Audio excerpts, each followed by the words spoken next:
जिनके विमल उपदेश में सबके उदय की बात है। समभाव समता भाव जिनका जगत में विख्यात है। जिसने बताया जगत को प्रत्येक कण स्वाधीन है। करता न हरता कोई है, अणु अणु स्वयं में लीन है। आत्म बने परमात्मा हो शांति सारे देश में। है देश ना सर्वोदयी महावीर के संदेश में। स्वयं को संस्कारित करना ये प्रथम कर्तव्य है और विकल्प की भूमिका में हमारे सानिध्य में आए हुए जीवों को भी संस्कारित करना ये व्यवहार संस्कार मार्ग है। खरेखर स्वयं को संस्कारित करने के मार्ग में स्वयमेव सानिध्य में स्थित जीवों पर संस्कार होता ही रहता है। अपना अभी प्रकरण चल ही रहा था भगवती आराधना में। ज्ञानी जन बोल के उपदेश नहीं देते, ज्ञानी जन करते हैं और करने के माध्यम से ही उपदेश देते हैं। उनकी जितनी भी कथनी है वो मुख से मुखरित नहीं होती, सर्वांग से उनके एक एक क्रियाओं के माध्यम से, करने के माध्यम से वो अभिव्यक्त होता रहता है। मोक्ष मार्ग को सब तरफ से देखा जा सकता है। मुनि भगवंतों का जीवन ये साक्षात मोक्ष मार्ग ही होता है। संस्कार को समझने के लिए हमने मूल में 4 बिंदु खड़े किए थे। अब पुराने वालों में जो भी होगा। पहला बिंदु तो ये था कि धर्म से सुख की प्राप्ति होती है। दूसरा बिंदु ये था धर्म अर्थात कोई शारीरिक क्रिया विशेष नहीं, धर्म यह आत्मिक क्रिया का नाम है। और आत्मिक क्रिया मतलब इच्छाओं का घटना, इच्छाओं का दमन। ये इच्छाओं का कम करना यही धर्म है।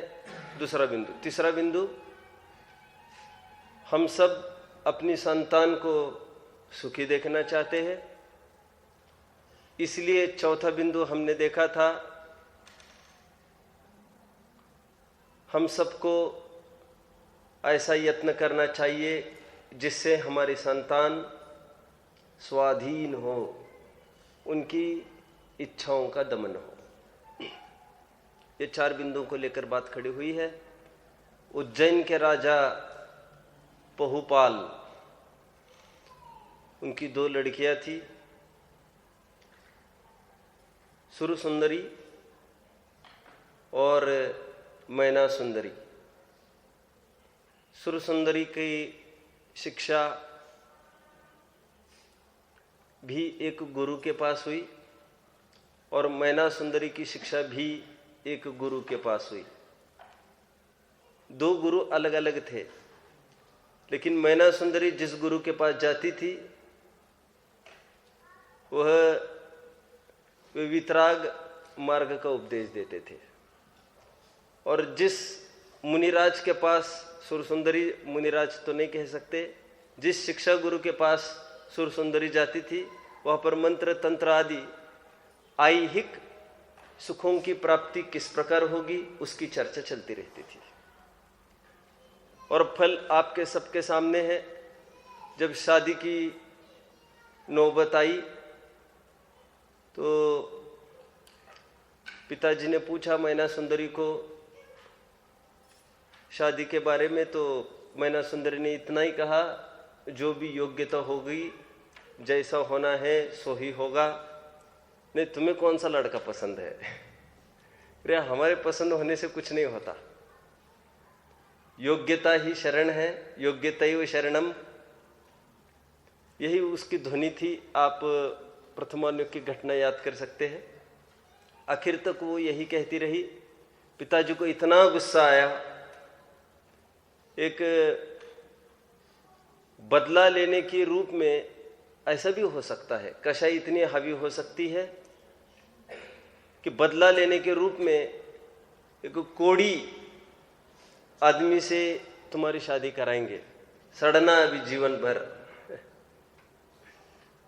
और श्रीपाल जो कुष्ठ रोगी था, कोड़ी था, उससे विवाह कराया मैना सुंदरी ने। फिर अभी विवाह तय ही हुआ था। पिताजी ने कहा देखो अभी भी सोच लो, अभी आगे न ठिकाने, देखो कोड़ी से शादी करा रहे हैं। पिताजी आप ऐसा न बोलो, वो जैसे भी है मेरे पति है और आपने कुछ नहीं कराया है। यह सब योग्यता प्रदान प्रमाण होता है। लोग में भी कहते हैं marriages are arranged in heaven and made on the earth. कोई हमको लगता है हमने चयन किया, ऐसा कुछ नहीं होता है। तो आप इस भ्रम में नहीं रहिए, सब योग्यता प्रधान ही होता है। शादी हो ही गई मैना सुंदरी की। सुर सुंदरी को बहुत सुंदर राजकुमार से विवाह कराया और जीवन आपके सामने है। श्रीपाल की तथा उनके 700 मित्रों की अहरनिश सेवा मैना सुंदरी ने की। पति की सेवा को ही धर्म माना। श्रीपाल चरम शरीरी था, तद्भव मोक्षगामी जीव था। वो निरंतर ये विचारती कि महापुरुष की सेवा करने का हमको सुवर्ण अवसर मिला है, कितनी सुंदर बात है। ये मोक्ष मार्गस्थ जीव है, देखो तो इनकी समता, देखो ये कैसे अडिग रहते हैं, इनको देख देखकर अपना भी मोक्ष मार्ग बनता चलेगा। ऐसा ही साथी संगति हमको चाहिए जो हमारे रागों को कृश करने की, सीमित करने की कोई पद्धति बताए। हम अभी रिसेंट के इतिहास में भी देखें, ये सब संस्कार की बात मैंने कह दी। आजकल डाइवोर्सेस का प्रमाण भी बहुत ही बढ़ रहा है। अब देखेंगे प्रमाण इतना बढ़ गया है कि 10 में से एक की केस सुनने में आती ही है। एक वह जमाना था जब शादी करने के पहले लड़की बहुत रोती थी, लेकिन एक बार रोई यहाँ पर, फिर ससुराल चली गई, फिर जब भी आती थी बहुत हंसते हंसते आती थी। अभी थोड़ा विपरीतता आ गई है, अभी जाते समय बिल्कुल नहीं रोती। और जो ही वहां पर पहुंची, मुश्किल वो कितनी दिन रहेगी। जितने दिन पहले शादी तय हुई है, जितना काल पीरियड है वो, उतने काल भी वो शादी टिक नहीं पाती। इसका कारण क्या? मैंने पहले भी कहा था, पहले जमाने में शादियां इस रूप होती थी, एक नाई जाता था। मैंने कहा था ना आपको, एक नाई जाता था। राजकुमारी को भी, कोई राजकन्या हो उसको भी कोई वर देखना है योग्य, नाई जाता था और सब सर्वेक्षण करके आता था और फिर राजा को बताता था कि ऐसा ऐसा लड़का हमने योग्य समझा है। और मैं तो इतना ही कह रहा हूं, वो तो तय करके आता था। लड़की की तो बहुत दूर की बात, लड़की के पिता को तक पूछा नहीं जाता था ये लड़का योग्य है कि नहीं है। और ऐसा होते हुए भी पूरा जीवन बहुत सुख शांति से कटता था। और नव भव हिंदू संस्कृति में तो मानते ही है, ऐसा पति हमारा नव भव होता रहे, करवा चौथ वगैरह मनाते रहते हुए। अबे हमारी तो बात अलग है। खैर, हम तो भव भव में भटकना ही नहीं चाहते। एक बार अपराध किया है, बहुत मजबूरी में अपनाया गया मार्ग है ये विवाह, क्योंकि उत्सर्ग मार्ग तो ब्रह्मचर्य से रहना था, और जिनके बस की नहीं थी तो फिर एक देश चलो छोटा पाप करने के लिए हम तैयार हो गए, लेकिन बड़ा पाप नहीं कर सकते। लेकिन जिनके बस की हो उनको सर्वथा ही पाप का त्याग करना चाहिए। पाप का नाम बोलो, कुशील, ये चौथा पाप है। जिनको सर्वथा पाप का त्याग करना नहीं आया वे एक देश पाप का त्याग करते हैं, और जहां पर रहते हैं वे उसमें संतुष्ट नहीं होते। सुधार संतोष व्रत तो लिखा है समंत भद्र स्वामी ने, लेकिन वहां पर संतुष्ट नहीं होते वे, तो उसको भी पाप है, अपनी कमजोरी ऐसा जानते हैं, और वहां पर भी उत्तर उत्तर ब्रह्मचर्य से रहने का प्रयास करते हैं। मैं तो ये कहना चाहता हूं, पहले जमाने में कुछ भी देखा देखी नहीं होती थी ऐसी, और सहज भाव से पहले डेटिंग तो होने का सवाल ही नहीं था। डेटिंग समझते हो? और पहले जमाने में तो ऐसा प्रश्न उत्तर भी लड़का लड़की आपस में कुछ नहीं पूछते थे, अरे देखते तक नहीं थे। आज भी मुसलमानों में रस्म अभी भी जिंदा है थोड़ी बहुत। एक जैन भाई को मुस्लिम ने एक बात कही, 10वीं ही का छात्र है, बोले तुम काय के लिए, तुम जैन होकर काय का दम्भ भरते हो?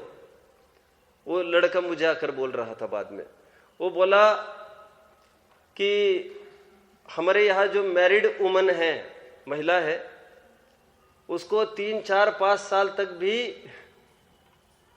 उसको पता तक नहीं रहता ये हमारे जेठ है, और एक घर में रहते हुए। मैं सच्ची बात कह रहा हूं, और जेठ को भी नहीं जानता जेठ भी ये हमारी भाभी है, उनकी शक्ल ही नहीं दिखती। सालों गुजर जाते हैं ऐसे। अरे बाजार में भी कहीं गुम हो गए, खो गए, तो ये पहचान नहीं पाएंगे ये अपने घर का आदमी है। इतनी मर्यादा है, वे आंख उठाकर तक घर के आदमियों को नहीं देखते। ये मुझे अभी बहुत रिसेंटली पता चला, जब मैं वहां पर था तो एक बालक आया मेरे पास 10th का, बोले ऐसा बोल रहा था। मैंने कहा कोई इसमें कमी नहीं है। मैंने कल भी बात कही थी, वैसे पूरा जीवन उनका बुरखे में चला जाता है, सौंदर्य रूप लावण्य से युक्त है, लेकिन केवल एक शील की मर्यादा की बात है। वैसे हम कहां पर आकर खड़े हैं अभी? प्रकरण कुछ कह रहा था, और मैना सुंदरी का हो गया था। मैं तो ये कह रहा हूं, आज के परिप्रेक्ष्य हम यदि विचार करें तो जितने भी तलाक आदि की पद्धतियां खड़ी हो रही है, उसका केवल एक कारण यही है कि शादी के पहले वह ट्रेनिंग माँ अपने बच्चों को नहीं दे पाई। उनको निरंतर वस्तु का स्वरूप उनको दिखाना चाहिए, ये कह कहकर कि वैधव्य भी हो सकता है, विधवा भी हो सकते हो, फिर क्या करोगी, और समस्या ये भी हो सकती है, बहुत गरीबी हो सकती है। देखो हम तो बुद्धिपूर्वक देख देख कर देंगे, hope for the best and prepare for the worst. मैंने आपको पहले भी कहा था, राजघराने की कोई लड़की है, माँ कहती है बेटा जाओ रोटी बनाओ, जाओ ये करो, घर में नौकर है 10, माँ वैसे कभी काम नहीं करती। बच्ची ने पूछ ही लिया, मम्मी कभी तुम चौके में नहीं जाती, मुझे मेरे पीछे क्यों लगी रहती हो? तो माँ ने कहा बेटा हम तो सोच समझकर तुमको बड़ा ही घर में दे देंगे, लेकिन परिस्थितियां तो कुछ कहकर नहीं आती, और वहां पर विपरीत परिस्थिति होगी, तुम क्या करोगी? तुम रात दिन यही आर्त ध्यान करोगी क्या? हमको कहा आकर लाकर पटक दिया इन्होंने। अब हमारी कैसे उबर पाएंगे, कैसे उबर पाएंगे हम? पहले जमाने में हम भी सुनते हैं माँ बाप से ही, तो कितनी प्रतिकूल परिस्थिति पुरुषों पर आती थी तो महिलाएं उनको संबल देती थी। चिंता क्यों करते हो, हमको किसी चीज की आवश्यकता नहीं, हम भी बराबर इसे सब करेंगे। और आज इतनी विपरीत परिस्थितियां हैं, पति रात दिन बाहर रहता है पैसे कमाने के पीछे, और फिर भी असंतोष बना रहता है। इसका मूल कारण यही है कि माँ बाप शादी के पहले संस्कार नहीं दे सके। मदलसा की भी कहानी आपने सुनी होगी, 7 पुत्र थे ना उनके, पहले 6 पुत्र पर ऐसा संस्कार किया उन्होंने, महापुरुष बने, योद्धा बने, और उसी की लोरिया गा गा कर सुलाती थी कि हमको सभी शत्रुओं का नाश करना है आदि आदि। जितने भी योद्धा हुए बड़े, उनकी माताओं ने ऐसी ही लोरिया सुनाई है उनको। शिवाजी महाराज का भी आप चरित्र पढ़ोगे पूरा, तो जीजा माता ने भी उनको गोद में लेकर यही एक एक बात कही थी। हैमरिंग, उस बात की हैमरिंग कराई जाती है और उनको तैयार कराया जाता है उस बात के लिए। आज भी जितना आतंक फैल रहा है ना सर्वत्र, उनको निरंतर बॉम्बार्डिंग कराई जाती है। संस्कार है ये भी एक प्रकार का संस्कार, आप समझते हो। संस्कार इज अ थरो प्रोसेस जिसमें कंटिन्यूएशन, रिपीटेशन होता है एक ही बात का, निरंतर हैमरिंग होती है, हैमरिंग। उनकी अलग से क्लासेस लगती है आतंकियों की, और उनको निरंतर यह कहा जाता है आपको यदि जन्नत की प्राप्ति करनी हो तो आप तो यदि धर्म के नाम पर यदि किसी को मारते हो तो आपका जन्नत पक्का है, और यदि ऐसा करते करते आप मर भी जाते हो, जिसको हम शहीद कहते हैं लोग की भाषा में, वे कहते हैं आपको मोक्ष की प्राप्ति होगी।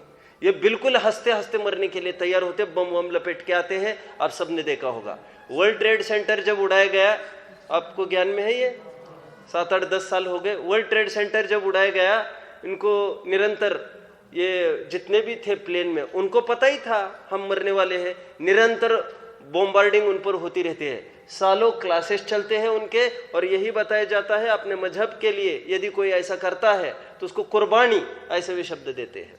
हम मरेंगे नहीं, मरना शब्द का प्रयोग नहीं करना। यदि हम देश के लिए किसी भी काम आते हैं तो इससे बढ़कर कोई बात नहीं हो सकती। तो देखो, वे हमारे शत्रु है, वे हमारे शत्रु है, बराबर ये भराया जाता है उनको, कूट कूट के यही दिमाग में भराया जाता है, और बराबर उनको वैसे ही एक्टिवेट होने लगता है। मदलसा ने भी अपने 6 पुत्रों को योद्धा बनाया था, और ऐसे योद्धा थे जिनको कोई पराजित करने में समर्थ नहीं होता था। किसी ने मजाक में ही बोल दिया उनको कि ऐसा ही हो सकता है तो आप 7वें पुत्र को संत भी बना सकते हो, ये कहा सुखी है। तो उसने प्रयास किया था, और एक नाटक भी है इस पर बना मदलसा का, यदि कोई करना चाहे तो 7वें पुत्र को उन्होंने उस प्रकार का संस्कार दिया, और वास्तव में 7वां लड़का, 7वां पुत्र उनका संत बन गया था। ये तो माँ बाप के ऊपर है, हम क्या चाहते हैं। आजकल तो बहुत होता है, बच्चे पैदा होने के पहले फोटोज लगा देते हैं रूम्स में, और सबके जितने भी जैसे भी फोटो होते हैं एकदम गोरे और एकदम हट्टे कट्टे बच्चे, हमको ऐसे ही बच्चे चाहिए। जैसा देखेंगे, देव दर्शन का यही हेतु है ना अपना, भगवान को देखेंगे हम में भगवान अवस्था प्रकट होगी। वे भी ऐसा कहते हैं, साधु संत के फोटो किसी को नहीं लगाना है, जैसा हम भाव करते हैं वैसा वो फलता है। ये कहावत है मराठी में, वाचा तशी फळे। और जैसा भाव होता है, भावना भववर्धिनी और भावना भवनाशिनी। हम जैसा बीज बोते हैं वैसा वो फलीभूत होता है। मिट्टी को जैसा आकार देते हैं वैसा आकार उसको, उस आकार में वो ढल जाती है मिट्टी। लेकिन जब तक वो गीली है तब तक, और गीलापन एक बार खत्म हो जाए फिर वो मुड़ जाएगी, वो आकार में परिवर्तन नहीं होगा। उसी प्रकार बच्चों का भी है, लेकिन थोड़ा फर्क है। क्या फर्क है वैसे? फर्क इतना है कि यदि मिट्टी सूख जाए तो उसको फिर से गीला कर सकते हैं, लेकिन बच्चे का यदि बचपना चला जाए, यदि कल भी और क्लासेस लगी कि मैंने बहुत सारी पोएम्स भी लिखी थी इस पर, संस्कार को लेकर। मैंने भी मेरी बच्ची को जब भी चिट्ठियाँ लिखी है तो इसी रूप में लिखी है। मैं देखूंगा, उसको ढूंढूंगा, मैं बताने का प्रयास करूंगा। उसमें बचपना का अर्थ क्या है? बचपना, जिसमें खूब बचने की आवश्यकता है। पना समझते हो ना? पना मतलब तो उसका भाव, बचने का भाव जिसका हो उसको कहते बचपना। बुराइयों से बचो, कुसंग से बचो, विभावों से बचो, विकारों से बचो। क्योंकि छोटा माइंड इतना कहना चाहिए, इतनी कोरी स्लेट होती है, जो भी देखता है उसके दिल में हावी हो जाता है। और थोड़ा उसको प्रोत्साहन मिले फिर किसी का, आपको ज्ञान में होगा ये सद्दाम हुसैन कौन था? ये एक प्रकार का यू कैन से डिक्टेटर, ये तानाशाह था, आतंकी था, यू कहो। इराक का राजा था ये अपनी उम्र के 5 साल का था बस। और जब 5 साल का था इसने अपनी गन से घर में कोई गन पड़ी होगी, गन से मुर्गी को उड़ाया था। तो घर वालों ने इसको शाबाशी दी थी। उसको लेकर उसको इतना आनंद हुआ और वो 1 नंबर का तानाशाह हुआ, और फल आप सबको पता है, वो फांसी पर लटक गया। हिटलर को भी आप विचार करेंगे, ये हिटलर भी ऐसा हुआ ना, ये हिटलर भी डिक्टेटर था। जानते हो हिटलर क्या करता था? हॉल में बंद कर करके हजारों हजारों जनों को मारता था गैस छोड़ छोड़ के। और उसका तो यही था कि जो जो भी यील्ड नहीं करेगा जर्मन ना, जो जो भी शरणभूत नहीं होगा हम सबको खत्म कर देंगे। जानते हो ऐसा क्यों हुआ? क्योंकि जब वो गर्भ में था मां को निरंतर लगता था हम इसको खत्म कर देवे। एबॉर्शन का भाव, भ्रूण हत्या का भाव, और इस भावों में, इस चंचलता में वो पैदा हुआ, इस भावों के, तो बराबर उस पर असर पड़ता रहा। हम कितनी भी कोई भी कहानियां उठाओ, जगह जगह आज जैनेतर सभी इसी मार्ग में लगे हैं। बच्चों पर संस्कार दो, बच्चों को संस्कारित करो, बच्चों को संस्कारित करो। और संस्कार मतलब ये निरंतर हैमरिंग, और हैमरिंग मतलब निरंतर कहने की बात नहीं, वे किस प्रकार स्वाधीन हो सकते हैं। और स्वाधीन होने के लिए मैंने अभी का सुनाओ आपको, अभी पर्युषण पर्व चालू हुए अपने 5 दिन पहले। आज कौन सा दिन है भैया? आज 5वां दिन है क्या? आज 5वां दिन है आज। तो प्रारंभ होने के पहले ही मैंने घर में बोल दिया, देखो भाई 2 व्यक्ति है वैसे हमारे घर में। तो मैंने एक व्यक्ति के सामने बोल दिया कि मैंने कहा देखो कल से पर्युषण पर्व चालू हो रहे हैं, मैं नाखून वगैरह बना रहा। फिर दूसरे व्यक्ति के सामने गया, फिर उनको बोला, और उनको कुछ नहीं बोलना है हमको, हम तो ये कह रहे हैं हम बना रहे हैं। तो उनको भी ख्याल में आ जाएगा। आप समझते हो आप मेरी बात को? और वैसे सब ये ध्यान रखते ही है। ये पर्वों का आज हमको आते हैं, पर्व चले जाते हैं, हमको ज्ञान भी नहीं होता इसका। 3 दशलक्षण होते हैं और 3 अष्टनिक होती है। ये तो जब हम पूजन लेते हैं पढ़ने तभी पता चलता है, वैसे साल चला जाता है हमको पता नहीं चलता। ये जैन का जैनत्व आज क्यों खत्म हो रहा है? ये परंपराएं उठती जा रही है, और जो बड़े बुजुर्ग हमारे घर में हैं वो एक एंटिक पीस के रूप में थोड़ा बहुत हम उनमें देख सकते, थोड़ा बहुत कुछ बचा खुचा। और आज भी आप यदि उनको सुरक्षित कराना चाहो तो कर सकते हैं। लोक में होता है ना वो दही जमाते, दही, उसके लिए जामन चाहिए, जामन। लोक की बात कर रहा हूं मैं। अपन तो दही जामन से नहीं जमाते, अपन लोग अपन चांदी के सिक्के से जमाते हैं या नरेटी से जमाते हैं। जामन चाहिए, जामन काय के लिए चाहिए कहते हो? परंपरा, कुछ परंपरा चाहिए ना पीछे, और परंपरा भी खत्म हो जाएगी, फिर नया दही जमाओगे कैसे? मैं क्यों कहना चाहता हूं ये आदित्य? संस्कार नहीं, मैं तो इसलिए कहना चाहता हूं हमारे बड़े बुजुर्गों के पास कुछ अभी हमारे घर में कुछ अवशेष है, और नहीं होगा तो कान पर कुछ ना कुछ पढ़ने में आ रहा है, हम फिर उसको फिर आगे डेवलप कर सकते हैं। और जब यह धारा खंडित होगी, आपको तो पता ही होगा, हर 1000 वर्ष में कुछ पीरियड ऐसा आता है जहां पर पूर्ण धर्म का विनाश हो जाता है। इस 21,000 वर्षों में 21 कलकी, 21 उपकलकी होने हैं, कलंकी अकलंकी ऐसा भी कहते हैं। तो जिसमें धर्म का रहस भी होगा, धर्म फिर चढ़ेगा, फिर खत्म होने को होगा। तो मैं ये कह रहा हूं यदि हम कोई उसको धारा बनाए, स्रोत बनाए, तो हम उसको आगे बढ़ा सकते हैं। और उसके लिए बात तो यही है कि कितनी भी हम तो बच्चों को इस रूप से तैयार करें, चाहे जितनी प्रतिकूलताएं आए वे उसको फेस करना सीखे। इसलिए पहले लड़की घर पर आती थी शादी करके, वो कभी ससुराल के बारे में कभी विपरीत बात कभी नहीं बोलती थी, बर्दाश्त नहीं होता था उसको। घर में चाहे जो बर्दाश्त करती होगी, घर पर गांव को पता चले ये बहुत परेशान है, ऐसी भी घटनाएं हैं। घर पर मीटिंग बैठ जाती थी और वो बोलते थे भैया अब मायके में आई है, तो उसको शांति से पूछते थे क्या बात है, वहां पर कोई तकलीफ है क्या? ना ना बिल्कुल तकलीफ नहीं। हमने ऐसा सुना है, बहुत जनों से सुनते हैं, नहीं बिल्कुल तकलीफ नहीं।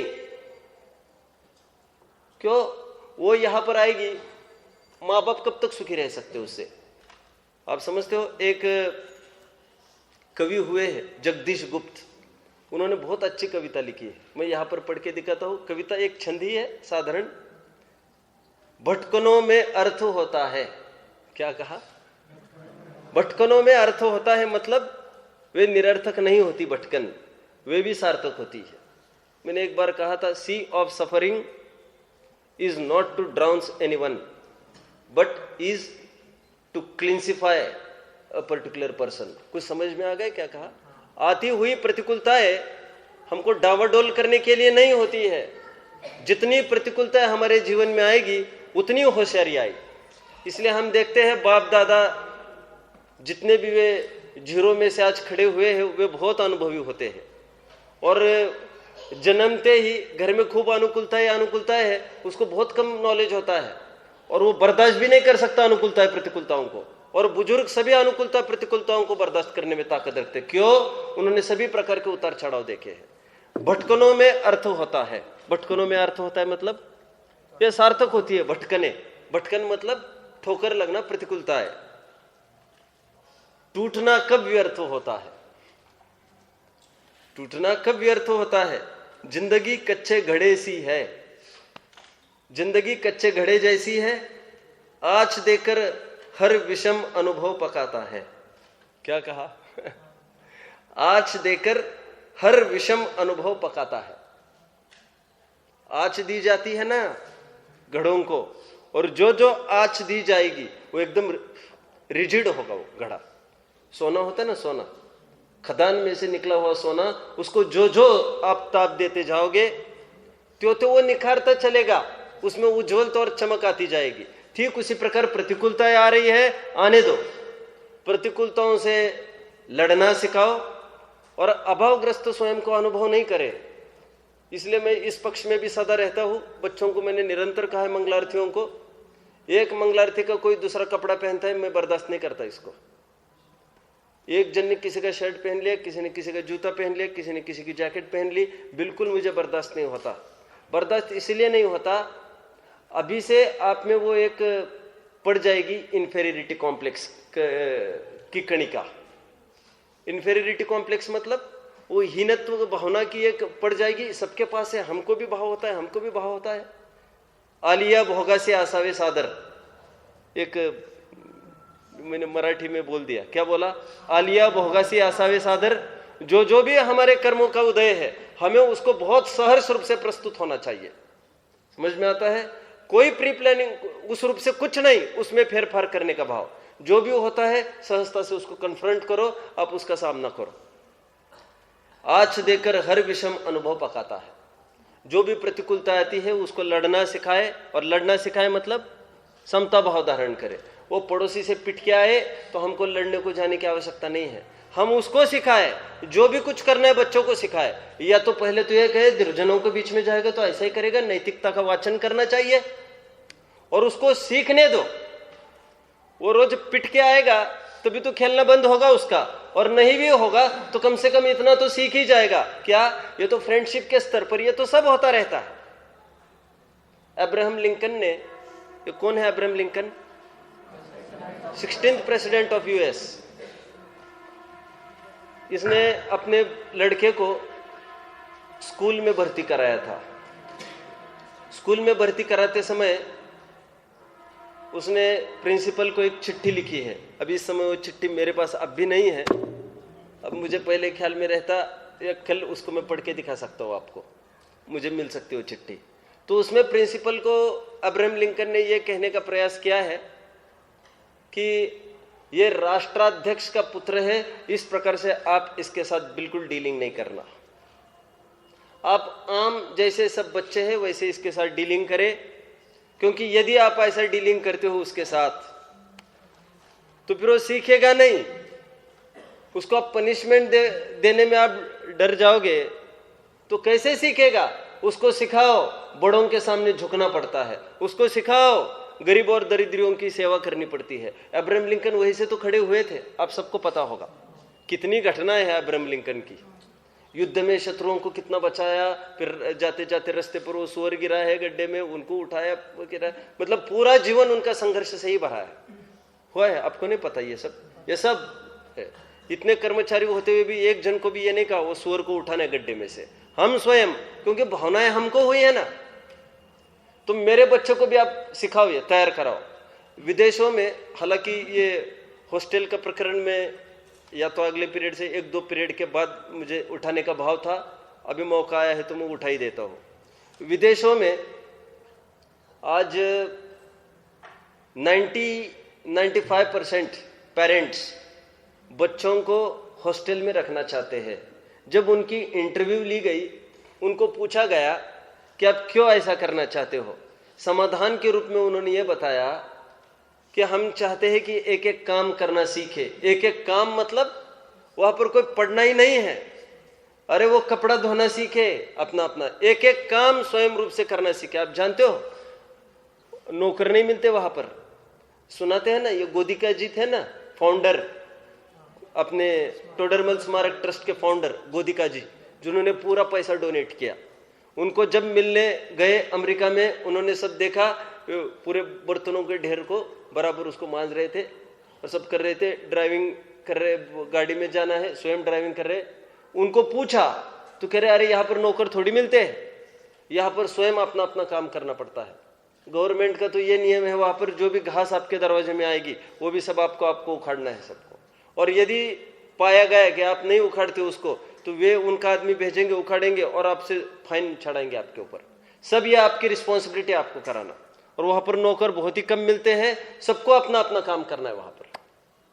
मैं इतना सारा क्यों कह रहा हूं, वे चाहते हैं हमारे बच्चे स्वाधीन हो, इसके लिए वो हॉस्टल में रखना चाहते हैं।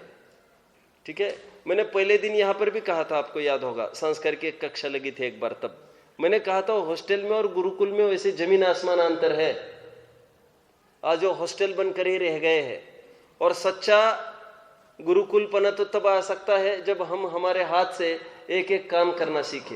ये तो धोबी के पास जाकर खड़े हुए और फटाफट पैसे निकल के दे दे, तो तैयार चाहिए सब, ऐसा नहीं, हम एक एक काम करना सीखे। ये गुरुकुल की पद्धति है। आप जानते हो ऐसा, अभी क्या प्रतिभा स्थली बोले ना, प्रतिभा स्थली एक बनी है एक जगह जबलपुर में, नाम पर्पजली नहीं लेना चाहता था, वैसे जबलपुर में ही बनी है। तो वहां पर लड़कियों के लिए गुरुकुल खोला है उन्होंने। तो गुरुकुल इस तरह का है, वहां पर एक एक काम लड़कियों को करना सिखाते हैं। वहां पर रसोई से लेकर रेडीमेड कुछ नहीं होगा यहाँ पर, और वे करना सीखे। आज तकलीफ यह है, एक एक काम के लिए उनको मम्मी चाहिए, एक एक काम के लिए उनको पापा चाहिए। शूज की लेस बांधनी है, वो नौकर बांध रहा है, एक चीज नहीं कर सकता आज लड़का। और फिर उसका फल यह होता है, थोड़ी भी प्रतिकूलता आती है, वो पहले नौकरों की तलाश करते, कोई है मुझे उठाने के लिए। और जो गरीब है वे तो इतने समझदार है, वे तो जानते ही है हमको उठाने के लिए कोई नहीं आने वाला है, वो फटाफट उठ जाते हैं। जहां पर वे गिरते हैं फटाफट उठने की ताकत रखते हैं। कौन? ये अभावग्रस्त जीव। और जो सभी घिरे हैं कर्मचारियों से और माँ बाप निरंतर खड़े हैं, कुछ नहीं आता इनको, अपना अपना काम भी नहीं कर सकते। ये अभी इंटरव्यू चल रही है बच्चों की, खत्म ही हो गई। मुझे बहुत अटपटा लगता था वैसे, अब बाकी जनों को कैसा लगता होगा मैं नहीं जानता, उनको उतना अटपटा नहीं लगता होगा, ऐसा लगता है मुझे ही बहुत अटपटा। वो जब कहते थे क्या हॉबी है, फिर एक कहते तो क्यूब होता है, क्यूब समझते हो आप? अरे मतलब माथे को ठोकने की नौबत है ये, स्वयं ही उलझाओ और स्वयं ही सुलझाते बैठो। कितना पागलपन है लोगों के पास, कितना समय है आज। सुनो नहीं, वाकई में हॉबीज के नाम पर क्या क्या हमने बढ़ा दिया है, समझ में नहीं आता ये। और फिर कंसंट्रेशन बढ़ता है, ये बढ़ता है, वो बढ़ता है। अरे ऐसा कुछ नहीं है। मैंने आपको एक बार भी कहा था, मेरे एक दोस्त की आंखें खराब हो गई, तो उसको कहा कैसे आईसाइट बढ़ाई जा सकती है। तो उसको बोला डॉक्टर ने, आप रोजाना कम से कम 5 किलो गेहूं, उसमें आपको जितने छोटे कंकड़ डाल सकते डालना, 50 ग्राम, और उसमें डालना, मिक्स करना पूरा, रोज उसको बिनना है आपको। अब क्या क्या चीज होगी, रोजाना वो ऐसा करता था। आपको पता नहीं है कितना साइंस छिपा है इसमें। हम आज काम से बचना चाहते हैं, आज हमको सुपर शॉपिस चाहिए और रेडीमेड वर्क चाहिए। घर पे कुछ नहीं, आचार वाचार सब रेडीमेड, जहां जो भी मिलता है। अभी ठीक है, नहीं अब क्या कहते हैं उसको, समझता नहीं, नाम नहीं जानता ज्यादा। फिर ठीक है, आचार रेडीमेड नहीं लाएंगे, वो कोई मसाले वसाले जो होते हैं उसके रेडीमेड अभी वो लेके आएंगे। मतलब रेडीमेड का बराबर अभी भी बना है। और फिर समस्या क्या होती है, फिर दिन कटता नहीं है, क्योंकि काम कुछ विशेष है नहीं, रेडीमेड फटाफट हो रहा है, थोड़ा बहुत नौकर संभाल रहे। अब बचे हुए काम में क्या करेंगे? तो उल्टे धंधे सूझते हैं, फिर टीवी लैपटॉप तो है, फिर इनको आज इनका बर्थडे है, आज इनका एनिवर्सरी, ये लिस्ट लेके ही चलते हैं रोजाना ये देखते हैं और फिर अपना कैलेंडर बनाते हैं, आज किन किन को फोन करना, 10-5 तो रहते ही है। इन पागलों की इतनी बड़ी भीड़ है, इतना बड़ा नेटवर्क है, ये यही काम करते रहते हैं सब। मतलब पति रात दिन कमा रहा है, मतलब व्यवस्था ही कुछ समझ में नहीं आती। हमने कितनी आवश्यकताएं ओढ़ ली है, आप समझते हो? देखो, मैं हमेशा कहता हूं, सहज ही हम जंगल में जा रहे थे और वैसे ही शेर ने आक्रमण किया, ये तो समझ में आ सकती है, लेकिन सोते हुए शेर को थाप मार मार के उठाना, इसमें कोई कितना कोई सेंस ही नहीं है इसमें। देखो, हमको विषयासक्तपना हुआ अपोजिट जेंडर के साथ, शादी के बाद की बात है, तो हमने कुछ उसका उपाय किया, ये तो समझ में आती है। बुद्धिपूर्वक उसके लिए वो वैसा ये करना, कॉस्मेटिक्स का प्रयोग करना, वैसे कपड़े पहनना, जस्ट टू अट्रैक्ट, प्रयोजन कुछ नहीं, ये ओढ़ी हुई सब तकलीफें हैं। इसलिए मैं बहुत खिलाफ रहता हूँ ना हेयर स्टाइल के, इसलिए तुषार को पकड़ता रहता हूँ मैं बार बार, और आपकी बार छूटेगा नहीं, तुम देख लेना। मैं हमेशा आपको कहते रहता हूँ, ये जो आपको हेयर स्टाइल्स वगैरह जो करना चाहते हो ना, थोड़ी सी स्टाइल की, मैं आपको क्या कहूँ, पहली बार आया था ना पर्यूषण पर्व में यहाँ पर, तो मुझे सब कार्यक्रम बहुत अच्छे लगे थे आपने जो कराए थे, मैंने बैठा था, आपको याद है? लेकिन एक बात निरंतर आकरती रही मुझे, निरंतर। 1-2 बच्चे मुझे ऐसे दिखे उसमें बराबर बालू बराबर, क्या हो रहा है ये? और मुझे ये लगा इनको कोई समझाता नहीं है क्या? क्यों, हमारी स्कूल तो बहुत अच्छी थी, वैसे जैनतों का तो कोई ठिकाना कुछ भी नहीं था वहां पर जैनतों का, लेकिन हमारे स्कूल में इतनी स्ट्रिक्टनेस थी, आप कल्पना नहीं कर सकते, एकदम मिलिट्री स्टाइल की थी। और आपके इतने बड़े बड़े होते, बर्दाश्त नहीं करता मैं इसको। हमारा पूरा उपयोग इस अवस्था में अध्ययन में लगना चाहिए। दिस इज ब्रह्मचर्य आश्रम। क्या कहा मैंने? ये सबका आपका ब्रह्मचर्य पीरियड चल रहा है, इसमें अध्ययन ही करना है। और अध्ययन जिससे डाइवर्ट हो, ऐसा थोड़ा भी कुछ करोगे आप फंस जाओगे आप। मैंने इसलिए पहले भी आपको कहा था, लोकोत्तर मार्ग की छोड़ो अभी थोड़ी देर के लिए, आपको डॉक्टर इंजीनियर भी बनना है, बहुत अच्छा, मेरी शुभकामना बिल्कुल नहीं है इसके लिए, मेरी बहुत बद्दुआएं है। लेकिन यदि आपको बनना भी हो डॉक्टर इंजीनियर, वहां पर भी आपको कंसंट्रेशन चाहिए, वहां पर भी आप फालतूपना करोगे, मैंने कहा ना, सब जगह आप बाहर निकलोगे, सब जगह ऑपोजिट जेंडर वाली लड़कियां दिखेगी, चाहे जैसे ड्रेस में दिखेगी, आपको कैसे आकर्षित नहीं कर पाएगी? वे तो करेगी, आपके भाव में यदि कचस होगी, वहां पर आकर्षित होंगे। डॉक्टर इंजीनियर भी नहीं हो पाओगे आप। आपको कुछ भी कार्य की सिद्धि करनी हो, लौकिक हो, लोकोत्तर हो, आपको इतनी ताकत होनी चाहिए, हमारी एकाग्रता कोई भंग न करे। और हमने जो हमारा टारगेट पक्का किया है, उस पर हम चलते चलेंगे। आप समझते हो, अब्राहम लिंकन ने लेटर में ये लिखा कि जो भी प्रतिकूलताएं आती है, मेरे बच्चों को आप सिखाओ, और कोई भी समस्या आती है उसको सहन करना सिखाओ, उसको बिल्कुल इसकी परछाई नहीं पड़नी चाहिए उसको। किसकी? ये मैं भी अध्यक्ष का लड़का और मुझे कोई छेड़छाड़ नहीं करता। और ऐसी सिंप्लिसिटी सब जगह देखता हूं मैं। और ट्रस्टी का लड़का है पढ़ने के लिए, तो फिर उसके लिए विशेष प्रेफरेंस, विशेष। मैं सच्ची बात को, एक बार ऐसा हुआ और एक ट्रस्टी ने मेरे को कहा कि लड़के को ले जाना एक जगह। मैंने कहा नहीं होगा, ऐसा नहीं हो सकता। फिर दूसरा, फिर ये बहुत हुआ, मैंने कहा नहीं ही हो सकता ऐसा। दिस इज गुरुकुल, और सबके लिए एक सरीके नियम होंगे यहाँ पर। और यदि एक के लिए नियम आप खोलते हो, सबके लिए आपको खोलना पड़ेगा। ये मोह जो हॉस्टल की तो बाद में बात रखनी है, वैसे मुझे अभी चालू भी नहीं करना है। मुझे तो इतना ही कहना है, क्योंकि फर्स्ट प्रेफरेंस में इसमें इतना विश्वास रखता हूँ, हम घर पर रहकर सबसे पहले अपने बच्चों को संस्कारित करने का प्रयास करें। क्योंकि घर से उत्तम स्थान सचमुच कुछ भी नहीं होता। शुद्ध खान पान, शुद्ध एक एक चीज। और संस्कारित करना मतलब, फिर से अगेन बोलो, वो स्वयं खड़ा हुए, उसकी पीठ कभी नहीं थपथपाओ। आपको झूठ लगेगा, मेरी बच्ची ने कहा आकर, मैं तो रिजल्ट पूछा ही नहीं उसको। और फिर उसने स्वयं ने कहा मुझे 2-5 घंटे के बाद, पापा जी, मुझे क्या कहते हैं उसको, स्कॉलर, मुझे स्कॉलर मिल गया। थोड़ी सी भी रौनक नहीं थी मेरे चेहरे पर। और कहकर भी रखा है मैंने एक प्रकार से, घर पर भी किसी के चेहरे पर बिल्कुल रौनक नहीं चाहिए। हम कभी पेपर होने के बाद कभी ये नहीं पूछते बेटा पेपर कैसे गया? सच्ची बात कह रहा हूं मैं, इस पर बैठा हूं, झूठ बोलने का बिल्कुल सवाल नहीं। पेपर से भी आती है, कोई नहीं पूछता उसको पेपर कैसा गया, डोंट आस्क। उसमें 19 हो, कुछ भी फर्क नहीं पड़ने वाला है, ये उसको समझ में आने दो। आज तक कभी भी हमने ये नहीं कहा बेटा आपको आपकी बार इतने % आएंगे तो आपको साइकिल लेंगे, इतने %। अब साइकिल वाइकिल में कौन मानता है, ये तो पहले जमाने की बातें कर रहा हूँ। हम तो साइकिल के लिए भी तरसते रहते थे और 10वीं तक रुकना पड़ता था। ऐसे थोड़ी साल भर खूब लाओ तो कर दो। 10वीं तक यदि निरंतर फर्स्ट है तो साइकिल लेंगे, साइकिल लेंगे। निरंतर साइकिल दिखती रहती थी, पढ़ते रहते थे, सच्ची बात कह रहा हूँ। और वो सुक्ति सार्थक होती थी, क्या मांगे मिले न भीख, क्या है, बिन मांगे मोती मिले। और आज बिना मांगे फटाफट बेटा तुमको साइकिल देंगे, तुम करो साइकिल देंगे, फिर भी कुछ नहीं करता है। चूना लगाता है, पिता को बोलता है पहले ला कर दो, और फिर ला कर दो तो फिर ला कर दो तो फिर थोड़ा घुमाओ, घूमता भी रहता है, घुमाता भी रहता है। नहीं, आज तकलीफ ये है, मैंने अभी 4 दिन पहले एक पीरियड में एक बात कही थी। सरदार वल्लभ भाई पटेल के पास 25 साल एक ही पेन रहा, 20 साल वही चश्मा रहा, और चश्मे में एक डंडी नहीं थी, धागे में काम चलाया उन्होंने। आप क्या समझते हो? और हमको भी याद आता है एक एक पेंसिल, हमको एक भी चीज गुम होती थी, बहुत तकलीफ होती थी उसकी।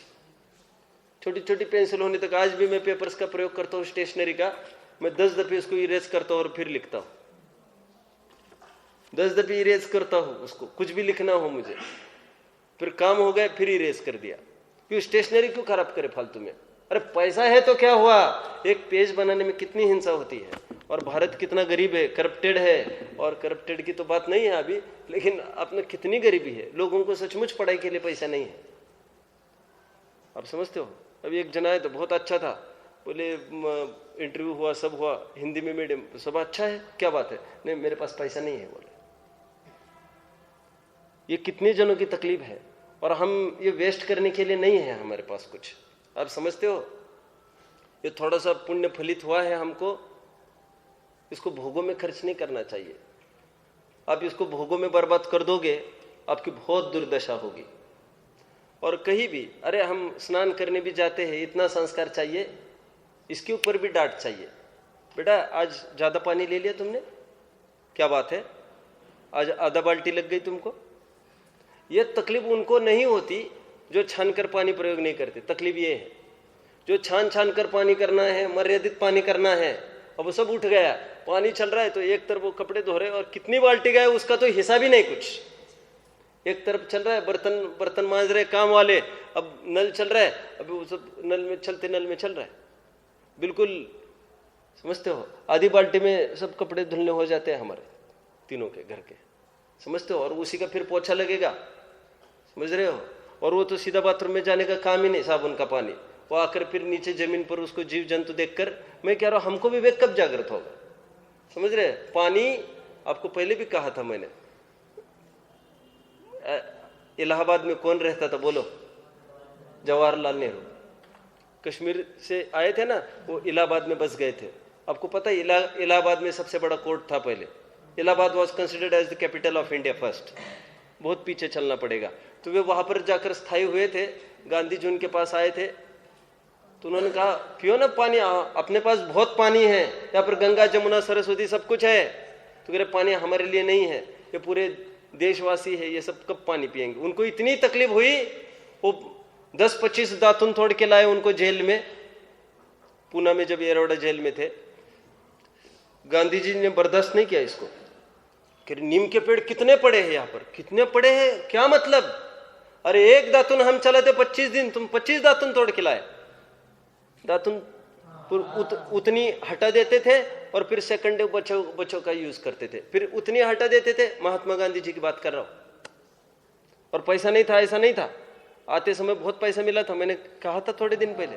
और सब पूरा वहां पर वेलफेयर के लिए लगाओ आप, और आते बच्चों में सब दे देता। परिग्रह परिमाण व्रत यहाँ पर आते ही उन्होंने अंगीकार किया था। जीवन में हमको चुस्त रहना है, सब बातें हैं, ठीक है। ये बच्चों को हमारे कपड़ा धोना है, बर्तन मांजना है, कोई मेहमान आए वो परोसदारी सीखे, वो रसोई बनाना सीखे, इंडिपेंडेंट चाहिए, कभी भी कुछ भी परिस्थिति खड़ी हो सकती है। ठीक है, ये पूरा पार्ट हमने जो अभी तक लिया, ये इस बात को बल देकर बात चल रही है कि हम घर पर ही रखकर पहले तो बच्चों को संस्कारित कराए। अभी तो पेरेंट्स रहे नहीं है वैसे यहाँ पर, और प्रकरण तो पेरेंट्स के लिए चल रहा है, लेकिन जो प्रकरण जो उठा है अपन उसी को कंटिन्यू कर रहे हैं। आप समझ रहे हो? दो बातें हैं। कौन कौन सी बातें हैं? एक तो माँ बाप बच्चों को कैसे संस्कारित कराए, और दूसरा प्रकरण तो ये होता है बच्चों को माँ बाप के प्रति क्या जिम्मेदारी है। अपन दूसरा प्रकरण नहीं देख रहे हैं अभी, हम पहला प्रकरण देख रहे हैं, माँ बाप की बच्चों के प्रति क्या जिम्मेदारी होती है। ठीक है, तो उसमें अपन सबसे पहले तो ये कहना चाहते हैं, अब हॉस्टल गुरुकुल में नहीं डाले। माँ सर्वोत्कृष्ट पाठशाला होती है, ये सब जानते हैं। हम लोरियां सुनाने की आदतें नहीं छोड़े, रोजाना कहानियां सुनाए। आपको पता नहीं है इसका कितना लाभ होता है। महात्मा गांधी जी ने अपने बचपन में एक नाटक देखा था, बोलो, हरिश्चंद्र का। महात्मा गांधी जी कहते हैं, नाटक तो मैंने एक ही बार देखा, इतनी बार रोया होऊंगा मैं मेरे जीवन में। वे कहते हैं, यदि आज भी मैं उसका स्मरण करूं, मेरे आंख में पानी आए बिना नहीं रहता। और रात दिन उसी के स्वप्न उनको, हरिश्चंद्र के। छोटी उम्र में जो भी कुछ आप दिखाएंगे, शिविर में बाहर निकलना चाहिए, बच्चों को ही दिखाना चाहिए नाटक वगैरह। यहाँ पर तो खूब ढेर, यहाँ पर तो इतना सब चलता है, जैसे साल भर में एक आध कार्यक्रम कहीं बाहर चलता होगा, वैसे यहाँ पर हर हफ्ते में चलता है। एकदम देख देख कर एक विरक्त हो जाए जी, वाकई में। और उन्होंने नाटक देखा, उनको निरंतर वही दिल में, हरिश्चंद्र ने ऐसा किया, हरिश्चंद्र ने सत्य के लिए कितना यत्न किया, कितनी समस्याएं झेली, उनको निरंतर यह बनता रहा। उन्होंने क्या कहा मालूम? आगे ऑटोबायोग्राफी में सब है, आप पढ़ोगे इसको। उन्होंने ये कहा है, मैं रात दिन यह भावना बहाने लग गया कि मैं सत्यवादी हरिश्चंद्र कैसे बन सकता हूं। मैं रात दिन फिर यह भावना बहाने लग गया कि मुझे भी वे सब प्रतिकूलता है भगवान जो उनको आई थी, मैं स्वयं को आजमाना चाहता हूं। रात दिन प्रतिकूलता है, रात दिन प्रतिकूलता है उनको। आ जाए आ जाए आ जाए, वो निरंतर भावना बहाने लगे। रात दिन वो एक ही बात, सत्यवादी हरिश्चंद्र ही दिखने लग गए उनको। ये मन पर बहुत असर होता रहता है। इसलिए आज भी मैं एक दो कहानियां रोज सुनाता हूँ, वो पढ़ता हूँ स्वयं, और वैसे बहुत मुझे समय बिल्कुल नहीं होता है। मैं बहुत एकदम एक प्रकार से इरिटेशन भी होता है थोड़ा मुझे, लेकिन अरे बच्चों को माँ बाप होते हुए उनको लावारिस पने का उनको दुर्भाग्य न देखना पड़े। भले ही 2 घंटे यहाँ बैठती है, आज भी सोते समय 15-20 मिनट उसको नई चर्चा में कुछ ना कुछ सुनाता हूँ, और सुनी सुनाई चर्चा नहीं चलती है।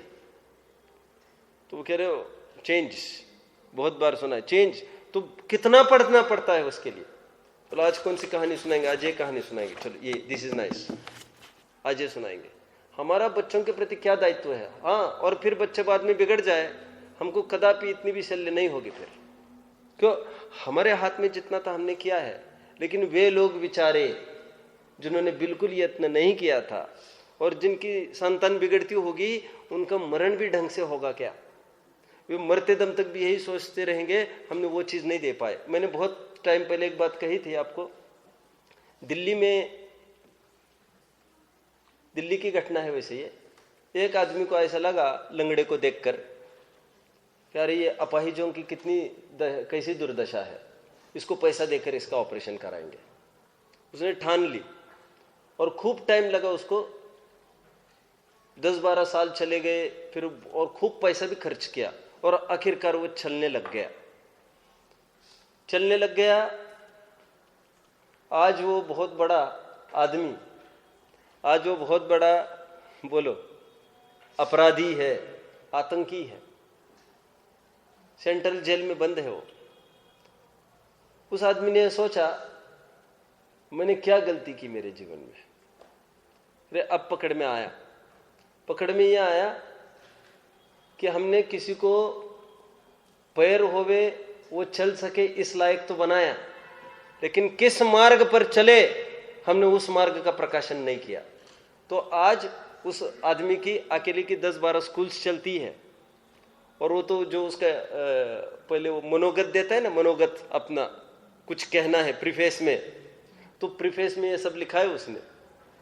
उसकी बहुत बड़ी इंस्टीट्यूट है दिल्ली में, 10 कुल का मालिक है वो आज। तो फिर उसने बीड़ा उठाया, मैं जीवन में सबको सन्मार्ग किस प्रकार हो वो बताऊंगा। और नैतिकता की पुस्तकें स्कूल्स भी है और नैतिकता पर बहुत जोर देता है, और अच्छे नैतिकता की पुस्तकें खूब उसकी। मैंने एक पुस्तक पूरी पढ़ ली थी, तो इंट्रोडक्शन पढ़ा तो पता चला, वो कहता है मैंने ये गलती करी। क्या गलती करी? हार्दिक, पैर तो हो लेकिन चले किस पर?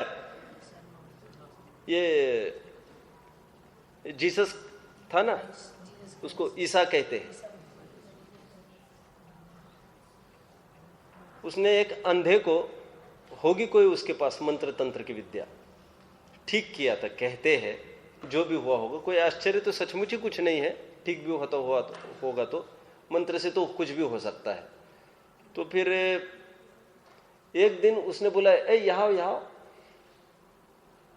कहाँ जा रहे थे तुम?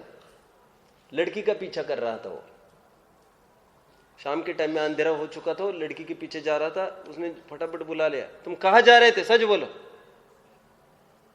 वेश्या का पीछा कर रहा था। तो उन्होंने ये सोचा, हमने इसको आंख लाने में तो बराबर प्रयास किया, इसको दृष्टि देने में प्रयास नहीं किया। इसको पैर नहीं, इसको मार्ग चाहिए।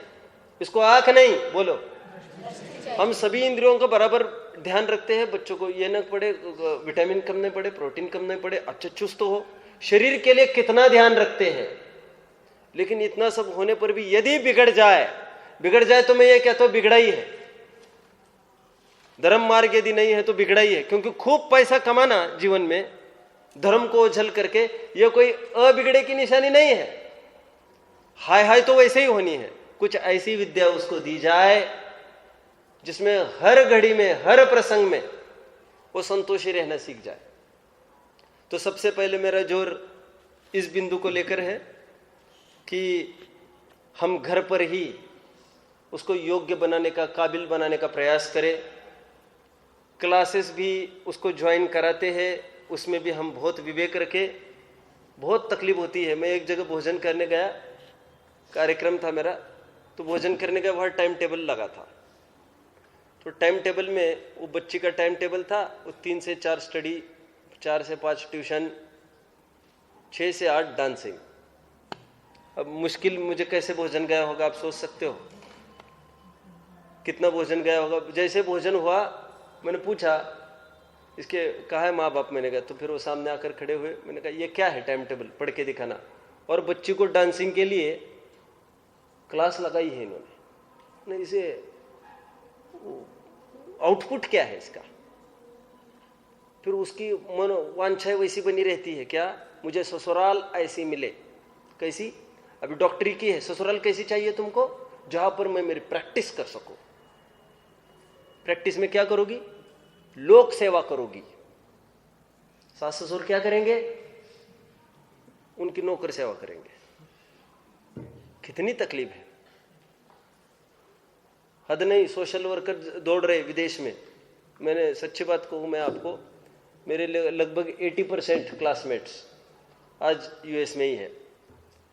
तो एक जन बना बहुत बड़ा सोशल वर्कर, तो मेरी उससे बात हुई, तो वो क्या करते हो, उसको पता था कि मैंने भी कुछ नहीं मतलब उसको लगा था ये कितनी बड़ी पोस्ट पर कहाँ पर होगा आज, क्या मालूम।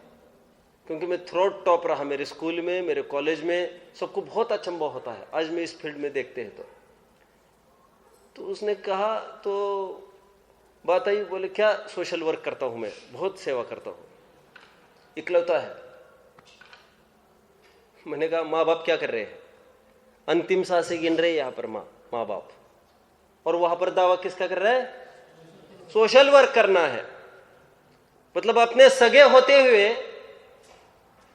मैंने कल इसलिए एक बात कही थी, आपको याद होगा, क्या कहा था मैंने? महावीर प्रसाद द्विवेदी ने यह कहा है, जो अपनी मां को, बोलो, निरुपाय, निर्धन, असहाय छोड़कर दूसरे की माता की सहायता करता है, रक्षा करता है, ऐसे अधमाधम पुरुष को, मैंने कहा था कल, प्रायश्चित देने के लिए का बखान करने के लिए कोई मनु याज्ञवल्क्य कोई भी समर्थ नहीं है, कोई वेद कोई पुराण समर्थ नहीं है।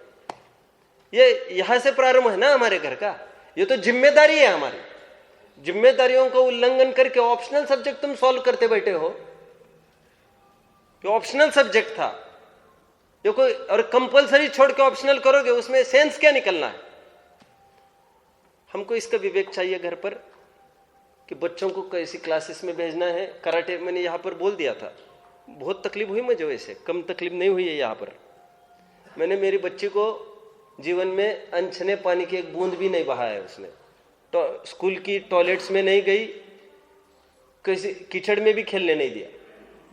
अनछने की बूंद की एक पानी का भी प्रयोग नहीं हुआ, पीने के लिए नहीं। क्या है वो लाइन बोला,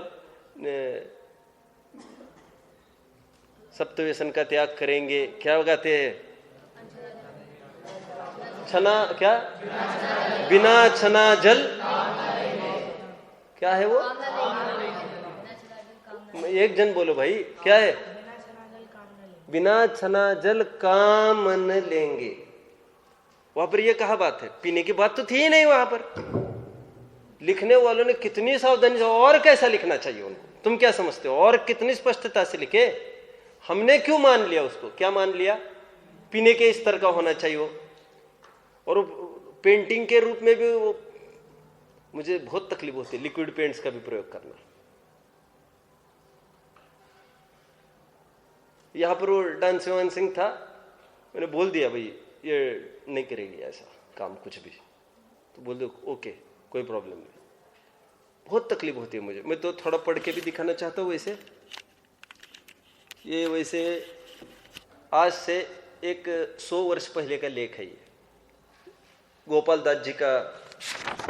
दास जी बरैया, उन्नति नाम का लेख है। गोपाल दास जी ने जैन मित्र का एक पत्रिका चलाई थी, जैन मित्र। 150 साल से चल रही है पत्रिका, जैन मित्र। उसके संपादक रहे हैं ये, सफलतम पत्रिका रही। उसमें एक लेख में इन्होंने ये लिखा है, आपको बहुत आश्चर्य होगा, पढ़ूंगा मैं यहां से तो, और आश्चर्य हो इसलिए मैं कह रहा हूं ये। वास्तव में हम अंग्रेजी हिंदी का फर्क करते हैं ना, ये उचित नहीं है ये बिल्कुल। अब दुनिया देखने लग गई उस स्तर पर, और आज माहौल तो एकदम बदल गया है। ये तो 100 साल पहले का लेख पढ़ने जा रहा हूं मैं आपको कहूं, महात्मा गांधी जी है, स्वामी विवेकानंद है, ये इंग्लिश में कोई कम नहीं थे। मैंने उस दिन भी कहा माय एक्सपीरियंस विद ट्रुथ, ये अच्छे पसीना छूटता है पढ़ने में। हमको उनके चैप्टर्स बहुत कॉम्प्लिकेटेड लगते थे गांधी जी के। गांधी जी का इंग्लिश एकदम कठिन है, और पूरा विदेश में ही गया, और विदेश में रहकर उन्होंने संस्कृत सीखी पूरी, महात्मा गांधी जी ने। फिर पूरा यहां पर आए, जितना भी अनुवाद, जेल में जितने भी लिखा है, महापुरुषों की कुछ बातें ही अलग है। जेल में भी कितने आनंद से रहे। आज हमको थोड़ी भी नौबत आएगी, क्या दुर्दशा हो सकती है हमारी। और बराबर हमको कुछ नहीं चाहिए, हमको जैसे बाहर है वैसे अंदर है, आप लाओ सामग्री। और पूरा बैठ कर गीतांजलि का अनुवाद आदि जितने भी लिखे, डिस्कवरी ऑफ इंडिया वगैरह, नेहरू जी ने, पटेल ने, जितना भी साहित्य है वो सब जेल में बैठकर लिखा गया है। आप समझ रहे हो कितना बड़ा काम जेल में बैठकर इन्होंने किया था। ये जो पत्रिका निकली थी ना, कौन सी पत्रिका, अरे इसकी बात नहीं, महात्मा गांधी जी ने पत्रिका चालू की थी पूना येरोडा जेल में जब थे, वहां से पत्रिका एक प्रारंभ की थी उन्होंने। मैं अभी भूल रहा हूं पत्रिका का नाम, जिसमें उन्होंने निरंतर भारतीय क्या नाम था पत्रिका का, हरिजन पत्रिका होगी, नहीं हरिजन नहीं होगी ये पत्रिका, उनकी तो पत्रिकाएं कई थी। तो उस पत्रिका के माध्यम से उन्होंने व्रतों का प्रचार प्रसार किया, और लगभग अपने जो व्रत है, अपने 5 अनुव्रत, उसको पैरेलल ही वो पूरी चर्चा चलती थी, और पूरी उसकी सिद्धि कर करके मैं वैसे क्या कहना चाहता था, कोई प्रकरण, इंग्लिश और हिंदी की बात चल रही थी। वैसे थोड़ा मैं पढ़ू यहां से। कल मैंने और एक बात कही थी, उनका ये मकसद था, हम चमड़ी से ही मात्र हिंदुस्तानियों को भारतीय बने रहने देंगे, और दिलो दिमाग पर इतने छा जाएंगे, और आज बराबर वो असर सब जगह दिखता है। इनमें से अंग्रेजी भाषा के पढ़ने से यद्यपि इंग्लिस्तान की भाषा का ज्ञान हो जाता है, इसलिए मैंने कहा ना, विवेकानंद वगैरह किसने एबिलिटी सब रहती थी, ये सब हिंदी में बोलते, विदेश में भी जाते हिंदी में बोलते, अब जहां प्रसंग पड़ता होगा इंग्लिश भी बोलते होंगे। इसका प्रचार प्रसार करना है हमको।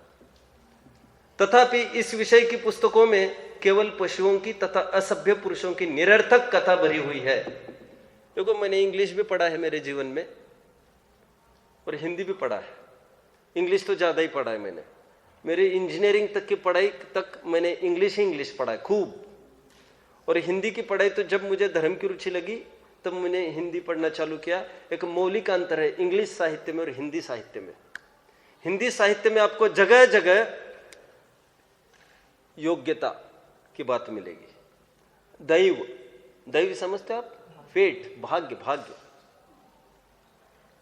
और इंग्लिश धारा में जहां पर भी आप आगे बढ़ोगे, कुछ भी पढ़ते जाओ आप, वहां की कविता भी इसी टोन की होती है। अब करो करो करो करो, करने से देखो कैसे नहीं होता। मैं हमेशा लाइन्स कहता रहता हूं, the woods are lonely, dark and deep and I have miles, क्या क्या नहीं नहीं नहीं, छोड़ो, miles to go before I sleep and miles to go before I sleep. आगे बढ़ते चलो, बढ़ते चलो, बढ़ते चलो। हिंदी साहित्य में दोनों धाराएं मिलती है आपको, दोनों प्रकार की। पुरुषार्थ परक भी मिलती है और भाग्य प्रधान भी मिलती है। एकांत यदि पुरुषार्थ प्रधान होगी तो क्या दिक्कत आएगी, बोलिए? तो दिक्कत यह होती है, करने से होता है, करने अचानक कोई प्रतिकूलता आए अपन झेल नहीं सकते उसको। और हिंदी साहित्य में जगह जगह जगह जगह जगह जगह ये समता, सहनशीलता, सहिष्णुता की पुट जगह जगह रहती है। पढ़ता हूं मैं थोड़ा। इनमें से अंग्रेजी भाषा के पढ़ने से यद्यपि इंग्लिस्तान की भाषा का ज्ञान हो जाता है, तथापि इस विषय की पुस्तकों में केवल पशुओं की तथा असभ्य पुरुषों की निरर्थक कथा भरी हुई है, जिनसे हमारी संतान को किसी भी प्रकार की नीति शिक्षा, विनयाचार, शिष्टाचार का उपदेश प्राप्त नहीं होता। मैं इनकी पोएम्स पढ़ता हूँ अभी मुक्ति की, एकदम मुझे हंसी आती है और फालतू एकदम रद्दी छाप जिसका कोई सेंस नहीं। आप समझ रहे हो? अभी हमको दुनिया के कंपटीशन में उतरना, उसके लिए वो करना पड़ेगा, ये बात तो बहुत ही दूसरी है। लेकिन मैं ये कह रहा हूं एडिशनल, सप्लीमेंट्री, हम उसको अलग से क्या देना चाहेंगे? नैतिक वचन कुछ भी नहीं ना, फिर खत्म ही हो गया। उसी लेख का मैं और थोड़ा पढ़ना चाहूंगा। देखिए, अब जरा इतिहास और भूगोल विषय को भी विचारिए। एक एक विषय की मीमांसा की है गोपाल दास जी ने। तब की जो स्थिति चलती थी आप जानते हो। गोपाल दास जी ने, पूरा है मेरे पास 400-500 पन्नों का, गोपाल दास जी ने संस्कृत टू संस्कृत वाद विवाद किए हैं, प्राकृत टू प्राकृत वाद विवाद किए हैं, और बोलो इंग्लिश टू इंग्लिश वाद विवाद किए। पूरे एक एक पर कमांड थी इनकी। लेकिन पक्ष किसका रख रहे हैं अभी? देखो क्या कहते हैं, अब जरा इतिहास और भूगोल विषय को भी विचारिए कि इतिहास से यद्यपि आसन्न भूतकाल के थोड़े से राजाओं के जीवन चरित्र और उनकी जय पराजय का कुछ पता लगता है, लेकिन जैसी शिक्षा प्राचीन ऋषि प्रणीत भरत, रामचंद्र, युधिष्ठिर आदि महानुभावों के सच्चरित्र से मिलती है, उसके शतांश सहस्त्रांश भी इस वर्तमान इतिहास से लाभ नहीं पहुंचता है। उन्होंने एक एक विषय की समीक्षा की है, मैं तो थोड़ा ही पढ़ के दिखाऊंगा। इन्होंने आज की ज्योग्राफी, आज का हिंदी, एक एक पर फोकस करके दिखाया इन्होंने कि आज की एजुकेशन पद्धति कितनी कोलैप्स हो गई है।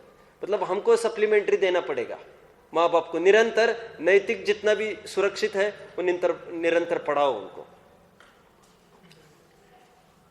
देखो क्या लिखते हैं ये, शतांश सहस्त्रांश भी इस वर्तमान इतिहास से लाभ नहीं पहुंच सकता। भूगोल विषय को देखकर तो कलेजा कांपने लगता है, हृदय उमड़कर अश्रुधारा बहने लगती है। ये गोपाल दास जी है। हाय उन कच्चे हृदय दीनहीन विद्यार्थियों के कोरे घट रूप चित्त में हिंग की दुर्गंध रूप भूगोल विद्या की वासना ऐसे दृढ़ रूप से रम जाती है कि फिर कोटि यत्न करने पर भी उसका निकलना कष्ट साध्य ही नहीं बल्कि असंभव हो जाता है। कितनी पीड़ा व्यक्त की है इन्होंने आज के एजुकेशन पद्धति पर। और पहले ही हम हमारी बात दम से रखो, फिर वो 10 दफे हमारा माथा नहीं खाएगा कौन किसके पीछे घूम रहा है। तो वो बोला गजब हो गया, आप कह रहे हो सूर्य घूम रहा है, वो बोल रहे पृथ्वी घूम रही। अब इन्होंने पूरी मीमांसा की है पन्नों में पूरी उसकी, कह रहे अपनी बात पहले जम जाती वो 10 दफे वाया ना हो क्यों पूछता फिर? और फिर परीक्षा तो वैसे ही कोई नहीं कर सकता उसकी, समझ में आ रहा है? अब वे भी तो अभ्यास ही कर रहे हैं।